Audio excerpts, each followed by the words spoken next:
The black Aston Martin screeched to a halt outside Buckingham Palace, drawing irritated glances from tourists. Oliver didn't notice her, rather, didn't care. The 25-year-old heir to a British tech fortune slammed his car door and tossed his keys to a parking attendant, along with a crumpled £50 note. "Try not to scratch it," he called out with a smirk. "Though I suppose if you do, Daddy will just buy me another." The attendant's face remained blank, but his eyes betrayed contempt. Money had always been Oliver's shortcut to compliance, his weapon against the word no. From teachers to nightclub bouncers, everyone had their price at least. That had been his experience for 25 privileged years. Oliver sauntered toward the palace gates, designer sunglasses perched on his styled hair. He cut through the queue of tourists with practiced entitlement, dropping a £20 note when he knocked over a child's ice cream. "By 2, he said without slowing down. Oliver's impatience grew with each passing minute. He slipped money to a tour guide for a better position, paid a security officer to expedite his passage, and pushed past an elderly couple with nothing more than a dismissive wave. "Do you know who my father is?" he asked, when the elderly man objected. Oliver didn't wait for an answer, leaving a crumpled note in the man's pocket. "There's your apology." It was then that Oliver spotted him a royal guard standing at perfect attention, his scarlet tunic a vibrant contrast to the ancient stone behind him. Unlike others Oliver had encountered, this guard showed no recognition of his presence, no eye movement, no shift in stance, nothing but absolute discipline. Staff Sergeant Rupert Allen had been at his post since 0600 hours, trained through years of military service to maintain perfect composure. The bearskin cap added to his imposing height, and beneath it, his face remained expressionless, masked perfected through thousands of hours of practice. But Rupert was far more than the ceremonial statue tourists came to photograph. Before his assignment to the Queen's Guard, Rupert had served 3 tours in Afghanistan. His reputation had been complicated and effective fighter whose aggression occasionally crossed lines. The incident that led to his reassignment involved an interrogation that employed methods leaving his superiors with difficult questions. Rather than ending his career, they assigned him to ceremonial duty partly as discipline, partly as rehabilitation. The extreme precision required of the Queen's Guard was meant to temper the fire that burned too hot within him. For 18 months, it had worked. Rupert had found peace in the rigid protocols and absolute discipline. The man once known for his explosive temperament now stood as a model of control. But beneath the perfectly pressed uniform, the old Rupert remained dormant, but not extinct. Oliver circled the guard, waving a hand in front of his face. "Hello? Anyone home?" he called with his upper-class accent. When Rupert's expression remained unchanged, Oliver's lips curved into a smile that didn't reach his eyes. "Let's see how good you really are," he murmured, extracting a crisp £20 note. "I've always wondered," Oliver announced loudly. "What's the going rate for making one of you toy soldiers smile?" He dangled the note before Rupert's face like bait. "Is this enough, or are you holding out for more?" Rupert's eyes remained fixed on a point in the distance, reciting protocols in his mind. The bearskin cap weighed heavily in the summer heat, but he had endured worse in Afghanistan. Compared to tracking enemy movements in Helmand Province, standing guard was practically a holiday. "Not impressed by £20. Oliver continued, replacing it with a £50. "Perhaps the Queen's Guard requires a more royal sum." He leaned closer. £50 just to blink. "Better than your wage, isn't it?" A small crowd gathered, drawn by Oliver's performance.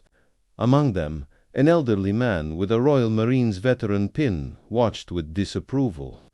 A family of American tourists exchanged uncomfortable glances. "Go, come on," Oliver sighed. "Everyone has a price." The doorman at the Ritz, That police officer last weekend, all it took was the right number. He circled Rupert again. What's yours? The £50 note was joined by more. Oliver fanned them out, waving them before Rupert's eyes. £150 for a simple smile. Are you going to turn it down? In his mind, Rupert recited his former unit members' names, an exercise for trying moments. He had stood firm through rain, snow, verbal abuse, and countless provocations. This entitled young man was nothing new. Oliver's frustrated expression suggested he wasn't accustomed to being ignored. He stuffed the notes into the breast pocket of Rupert's tunic, his fingers deliberately wrinkling the immaculate uniform. "Consider it a down payment," he said, voice hardening. "I'm quite determined to purchase a reaction from you before I leave. Everything and everyone in this city is for sale. You're no different." The veteran had inched closer, his weathered face set in lines of concern. He recognized something in Rupert's stance that most civilians would miss: the almost imperceptible tension in his jaw, the slight whitening of knuckles on the ceremonial rifle, small tells that spoke volumes to anyone who had served. £200, Oliver declared, extracting more notes from his wallet. His initial amusement had shifted to something uglier, more determined. £200 for you to say just one word, anything at all. Hello, goodbye. Oliver's a handsome devil. Your choice. When Rupert remained motionless, Oliver's smile tightened. Fine, £300. Then he began tucking notes into various parts of Rupert's uniform: the collar, the cuffs, even attempting to slide one beneath the strap of his bearskin cap. Each invasion of space was deliberately provocative, testing boundaries with the confidence of someone who had never faced real consequences. "You know," Oliver continued, addressing the growing audience as much as Rupert, "my father always says that dignity is just another commodity that hasn't been properly priced yet." He pulled out £500 notes, holding them up for all to see. £500. That's what a week's salary. 2 weeks. All for breaking character for 5 seconds. A woman in the crowd muttered, "Disgraceful," under her breath. Oliver caught it and turned, his eyes narrowing. "Something to say. Love. Perhaps you'd like to explain the noble purpose of grown men playing dress-up while actual power is wielded in boardrooms and bank accounts." The woman fell silent, but the veteran stepped forward. "Son, I think that's enough. Show some respect." Oliver's laugh was sharp and dismissive. "Respect for what? Standing still in ridiculous costumes. I respect people who actually do something in this world, people who build, create, influence, not those who stand around as decorations for tourist photos." He turned back to Rupert, whose expression hadn't changed, despite the growing glitter of currency adorning his uniform. But those who looked closely, like the veteran, might have noticed a subtle change in his breathing, a controlled rhythm that combat soldiers use to manage adrenaline. "Let's raise the stakes," Oliver announced, extracting his entire remaining wallet and removing a thick stack of notes. £1,000. Right here, right now. All you have to do is say one word, or smile, or even just nod your head. The money was now being held directly before Rupert's face, so close that the edges of the notes occasionally brushed against his skin with each of Oliver's gestures. The scent of fresh currency mingled with Oliver's cologne in an odor of wealth and entitlement. "I've never failed to buy what I wanted," Oliver said, his voice dropping to a confidential tone. "Never. People, experiences, exceptions to rules. It's just a matter of finding the right figure. So what's yours, soldier boy? What's the magic number that turns you from a statue into a man?" Rupert's mind flashed briefly to the mountains of Afghanistan, where he'd once spent 3 days in a hidden position, tracking a high-value target while fighting off thirst, exhaustion, and the maddening itch of insect bites he couldn't scratch without revealing his location. If he could endure that, he could endure this peacock and his money. But Oliver was just getting started. "I'm starting to think you're not very smart," he whispered, leaning uncomfortably close to Rupert's ear. "Perhaps all that fancy discipline has replaced your capacity for basic calculation. £1,000, 4 seconds of effort." His breath was hot against Rupert's skin, carrying the faint scent of expensive scotch. "Or maybe you're just too afraid of breaking the precious rules. Scared of what might happen if you step out of line." The crowd had grown, their collective discomfort palpable. Children were being ushered away by parents, while others watched with the reluctant fascination of witnesses to a car crash, unable to intervene, unwilling to leave. The veteran had positioned himself closer, his stance suggesting he was prepared to step in if necessary. "You know what I think?" Oliver continued, circling Rupert like a predator. "I think this whole guard business is just theater for the peasants. A little pageantry to keep the tourists happy while the real world moves on without you." He plucked at Rupert's sleeve, deliberately disturbing the perfect alignment of his uniform. "Did they choose you because you're particularly good at standing still? Or were you just too useless for actual military service?" Bob struck closer to home than Oliver could have known. Rupert's reassignment to ceremonial duty had initially felt like punishment and demotion from the sharp edge of combat to what many soldiers derisively called parade ground duty. He had earned his reputation in the field, where split-second decisions meant life or death, where his aggression had been an asset rather than a liability. The memory of his commander's words still burned. "Alan, your problem isn't that you're not a good soldier. Your problem is that sometimes you're too good at the wrong parts of the job." Oliver mistook Rupert's momentary reflection for submission. "Getting to you, am I? Good. Let's keep going." He extracted another bundle of notes from an inner pocket. £2,000 now. My final offer. Surely your precious protocol isn't worth turning that down. What would the Queen herself say? I suspect even Her Majesty has her price." Gave someone in the back of the crowd booed, quickly joined by others. Oliver spun toward them, his face flushing with anger. "Oh, shut up, the lot of you. You're all so caught up in tradition and ceremony that you can't see it for what it really is. Distraction. A pretty show while the world passes you by." He turned back to Rupert, jabbing a finger against the guard's chest. "This man isn't protecting anything real. He's a museum piece, an anachronism." Rupert remained motionless, but inside something had begun to shift, not just anger at the insults or frustration at the protocol that kept him from responding. It was a growing certainty that he was facing something he had encountered before in very different circumstances.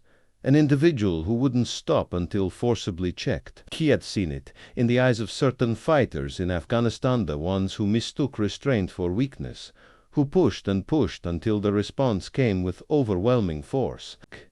Oliver began rolling several £100 notes into a tight cylinder, provocative in his movements.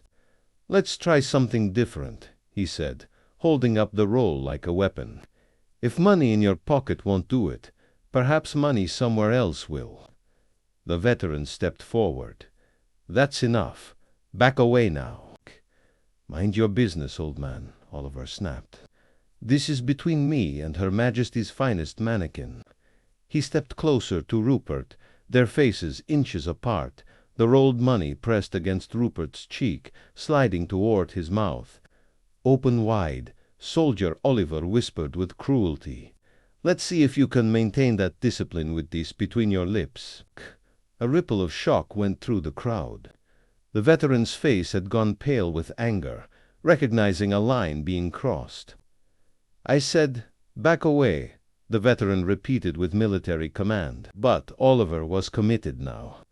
The rolled bills pressed harder against Rupert's lips.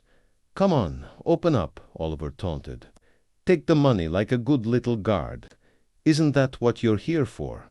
To take orders, to do as you're told?" In that moment, something shifted in Rupert's eyes.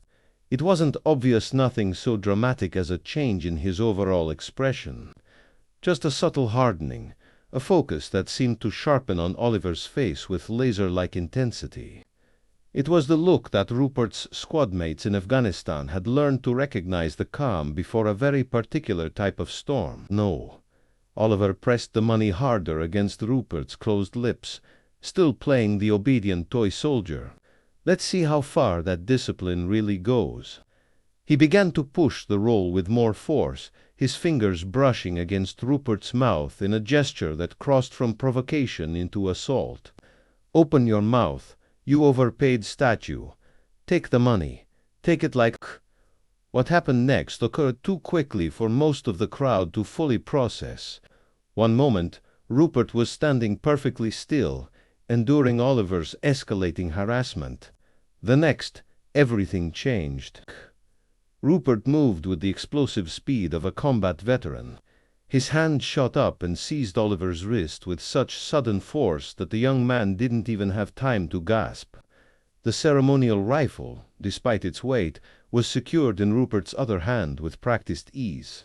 Years of muscle memory from close-quarters combat training took over as he executed a perfect wrist lock, twisting Oliver's arm at precisely the angle needed to cause maximum compliance with minimum injury. Oliver's knees buckled, partly from pain, mostly from shock. His face registered utter disbelief as he found himself being driven to the ground with methodical precision. Notes scattered from his hand, fluttering around them like expensive confetti. "What the—" Oliver began, but his protest was cut short as his back hit the pavement with a solid thud, driving the air from his lungs. Rupert maintained the wrist lock with one hand while retrieving the rolled bills from where they'd fallen. His movements were economical, unhurried, almost surgical in their precision. The years in Afghanistan had taught him to control adrenaline, to harness rather than succumb to it. That control was evident now as he knelt beside the struggling Oliver, his face still remarkably composed despite having broken the sacred protocol of his position. 8,27 libras, Rupert stated, his voice carrying an edge like finely honed steel. "That's what you distributed across my uniform." An impressive sum. He held the rolled bills before Oliver's wide eyes. "But not nearly enough to purchase what you were attempting to buy." Oliver tried to speak, but Rupert applied pressure to the wrist lock, sending pain up the young man's arm that silenced him. "Before I stood guard at this palace," Rupert continued, "I stood guard over something far more important, the lives of my fellow soldiers in combat zones, where people like you would never dare to tread." The crowd had fallen silent, captivated. The veteran stood nearby, his face showing grim approval. "I've been shot at by Taliban fighters who showed more respect than you. I've interrogated prisoners who demonstrated better understanding of boundaries." Rupert's grip remained firm as Oliver squirmed beneath him. "For 18 months, I've stood at this post in all weather, enduring tourists who treat me like a curiosity. I've maintained my composure because that's what duty requires." With his free hand, Rupert began collecting the scattered bills, never loosening his hold on Oliver. "But understand something about the men who wear this uniform. We're not statues. We're not decorations. We're soldiers who have placed ourselves under the most rigorous discipline out of respect for tradition, for country, for something larger than ourselves." Oliver had stopped struggling, his face pale with the dawning comprehension that he had catastrophically misjudged the situation. "The protocol that keeps us standing still isn't weakness," Rupert continued. "It's strength, the kind you cannot comprehend." He held up the roll of bills. "And it cannot be purchased. Not for £8,000. Not for £8,000,000. With deliberate movements, Rupert brought the currency to Oliver's mouth. "Since you were so intent on putting this in my mouth, perhaps you'd like to experience it yourself." With methodical pressure, he pushed the rolled bills between Oliver's lips. "Consider it a lesson in consumption. You've spent your life consuming whatever you wanted. Today, you'll consume the consequences of your actions. Oliver choked as the bills entered his mouth, his eyes wide with humiliation. The symbolic force of having his own money stuffed back at him was overwhelming. The taste of entitlement, Rupert observed. Not pleasant, is it? Nothing but paper and ink, yet you've built your identity around it. He pushed until half the roll was lodged in Oliver's mouth. That feeling, the helplessness, the indignity is what you were attempting to purchase from me. The crowd had begun to murmur, some shocked, others with a sense of justice being served. I could face disciplinary action for this, Rupert acknowledged, but some lessons must be taught. He leaned closer. I was reassigned to ceremonial duty because I sometimes went too far with enemies. Consider yourself fortunate that today I've shown restraint, with a final adjustment to ensure the money wouldn't cause choking. Rupert released the wrist lock and stood in one fluid motion. He retrieved his ceremonial rifle and addressed the stunned crowd. "My apologies for the disruption," he said. "This is not representative of the conduct visitors should expect at Her Majesty's residences." His eyes swept over them with quiet dignity. "Some provocations cannot go unanswered, Devon, in the face of protocol." To palace, security officers rushed to the scene, their expressions shifting from alarm to confusion as they took in the bizarre tableau. A young man sprawled with currency protruding from his mouth, a royal guard standing over him, and tourists looking more appreciative than alarmed. Staff Sergeant Allen, one security officer, began, recognizing Rupert. "What's happened here?" "Attempted bribery progressing to assault, sir," Rupert reported crisply. "The individual attempted to force currency into my mouth after violating boundaries. I responded with measured force to neutralize the threat." The officers exchanged glances, then looked at Oliver, who was spitting out soggy pieces of currency, his face burning with humiliation. "Quill needs statements," the senior officer said, "and there will likely be an inquiry." "Understood, sir," Rupert nodded. "I accept full responsibility for breaking protocol." The veteran stepped forward. "I witnessed the entire incident," he said. "This young man's behavior was beyond the pale. The guard showed remarkable restraint." As Oliver was helped to his feet, he found his voice. "Do you have any idea who my father is?" he sputtered. "He'll have your job for this. He'll have this palace shut down." Rupert regarded him without emotion. "I faced the Taliban, sir. Your father doesn't frighten me." Key turned to the officers. "I'll provide my statement when required. For now, if permitted, I'll return to my post." With that, Rupert squared his shoulders, adjusted his bearskin cap, and marched back to his position. The only evidence of the incident was a slight disarrangement of his uniform and the scattered currency reminders that beneath the ceremonial exterior stood a man of discipline and consequence. As Oliver was escorted away, still sputtering threats, the crowd began to disperse. But many lingered, watching with newfound respect as Rupert resumed his stance once again, the perfect image of the royal guard, motionless, vigilant, and now understood.